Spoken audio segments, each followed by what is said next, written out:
Being the best salesperson, how to do it, and how to stay on top of your game. Hey, I'm Donnie Bovine, CEO of Success Champion Networking and author of Endless Stream of Referrals. This is Growth Mode, where we teach sales and business development for business owners and salespeople. And as always, I'm joined by Kevin Snow, a sales automation and tactician genius. Watch as we dive into how to be the best salesperson you can be.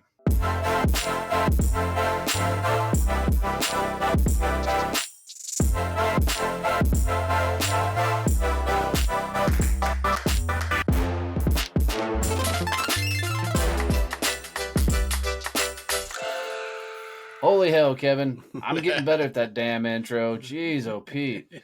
The hell are we talking about? Being the best salesperson? What are your thoughts? Well, I think before we get into how to be the best salesperson, I think you need to define what you actually mean by being the best salesperson.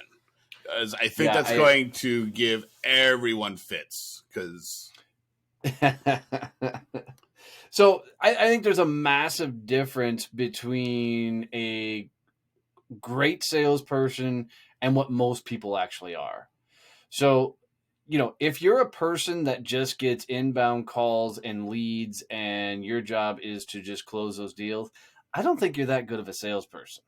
I think a true salesperson is one that can go out, find somebody who either probably hasn't heard about your company, hasn't heard about your product or service, go start and strike up a conversation, build a relationship, get them to say yes to doing business with you, and can nurture that and have that client for many, many, many years.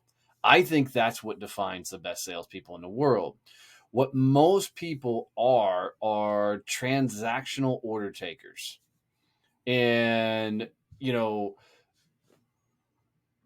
or if they're not that, they want to be the person that, somebody just keeps bringing people to them because, by God, if they can just sit in front of somebody, they're going to get the deal done. So for me to be the best salesperson, you got to be the hunter. You got to be the person that goes out, finds them, skins them, cleans them, eats them, brings them back, and is able to nurture that relationship for a very, very long time. What do you think? Yeah, I agree. I think there's a lot of people who are in that, the middle 80% of salespeople. If you look at the population of salespeople as a whole, you have 20% who are just killing it all the time. And then you have this group in the middle that are, sometimes they're at quota, sometimes they're not. And then you have this group at the end that just sucks. And I think the bulk of people are in that middle group. But I think the thing with them is they think they're doing what the best salespeople are doing. And they have this idea that they're doing it, but they're not getting the same results.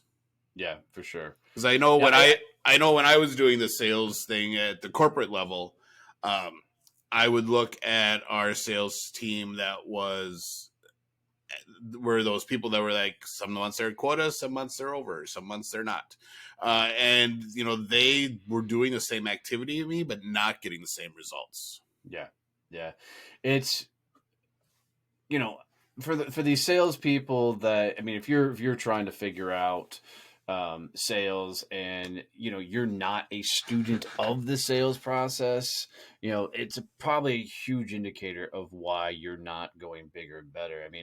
There was a young buck that I trained once upon a time, and this kid devoured information, but he did it in a way that a lot of people that I coached and trained didn't do. He didn't come in to learn what I was teaching. He came in to ask questions about the shit he was trying from what he learned. So a lot of people come in when they're doing some sort of, study on sales and training and everything else. They're coming in and take notes on how to. He was coming in and going, okay, I did this, and then I did this, and I did this. What would I change here? Right. So he was hearing it and full on applying it and then thinking about how to tweak it to make it better. And I'm telling you, to me, that's how you become the best salesperson. Go ahead. That what you described is exactly what makes the best athletes. the best Yeah. athletes. Especially the people that are in well, I guess they're all really technical sports now. I was like, ooh, I'm a runner, but that's really become very technical too, because now they're looking at specifically, all right, so what's my form?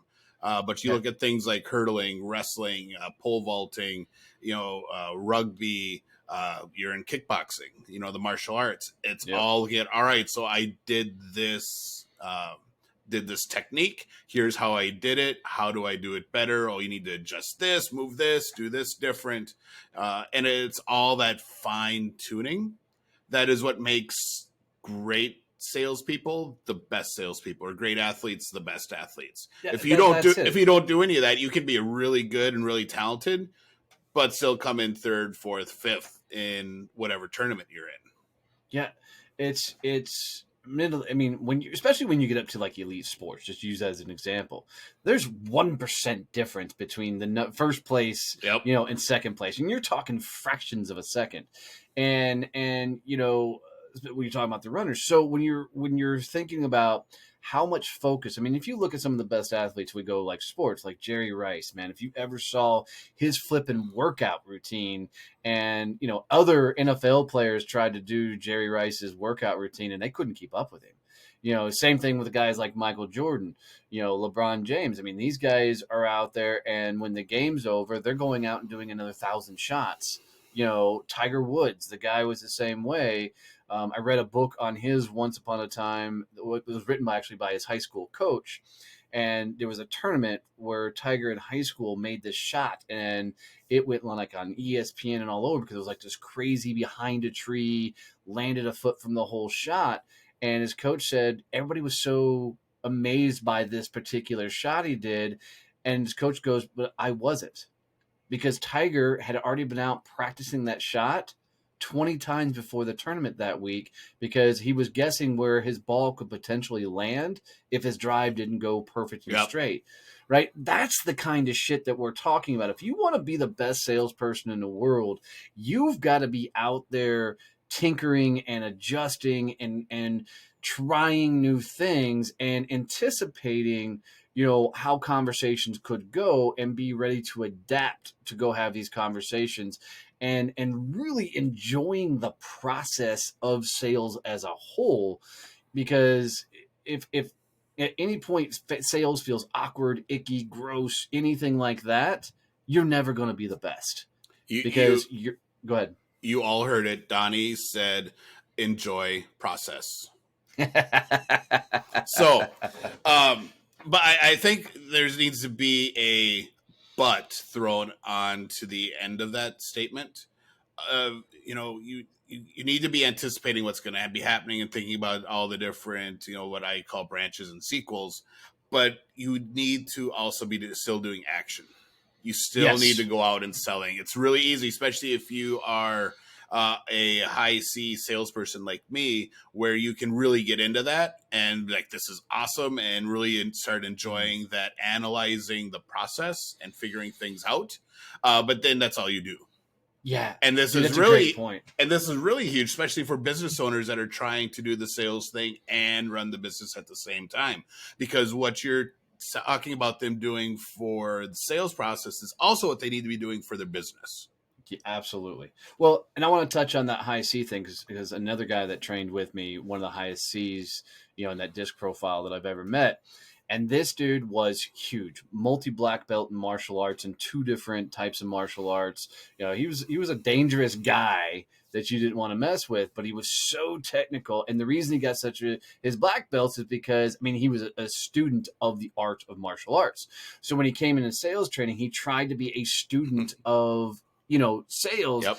And in classes and whatnot, this dude could freaking do it. Every move, but it was so robotic in nature, because he was trying to perfect a phrase, trying to perfect, and it came across just ungenuine and unauthentic, because he was so focused on, well, when they say that, I say this. When they do, and it was so unnatural and awkward. He really struggled with the sales game. Now he's years later and doing very well in sales, And I know he's listened to the show a couple of times. So if you're listening, I'm proud of you, but the trick with this, all to your point, is you can be a student, but man, you said it, you got to take action.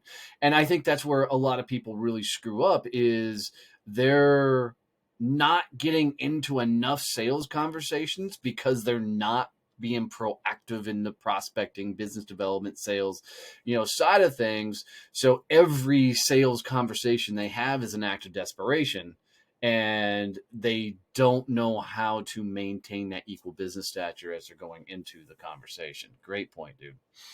Great point.